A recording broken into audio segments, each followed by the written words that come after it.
আসসালামু আলাইকুম। আমি একজন কাতার প্রবাসী। তো আমি আজকে আপনাদেরকে দেখাবো আমি যে জায়গাটাতে কাজ করি। আপনারা দেখতেই পাচ্ছেন এখানে গোল গোল বড় বড় ওটার মতো উঠানো আছে, এগুলিতে আমরা কাজ করি। আর এটা হচ্ছে কাতারের শেষ মাথা, শেষ সীমানায়। এগুলো বানানো হয়েছে বড় বড় গোডাউনের মতো আর কি। এই যে পিছনে দেখুন, এদিকেও কিছু বিল্ডিং আছে। আর বিশেষ করে এগুলো বানানো হয়েছে মনে করেন অনেক বড় বড় করে। এগুলিতে চাল ডাল চিনি আর অনেক কিছু বিভিন্ন কিছু রাখা হবে। প্রায় এটা বানাতে আরো কয় বছর, কমসে কম অলরেডি তো 6 বছর হয়ে গেছে এগুলো বানাতে বানাতে।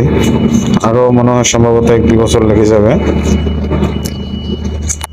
এই কাজ আসলে 6 বছর লাগছে এই কারণেই, কারণ এগুলো এখানে অনেকগুলো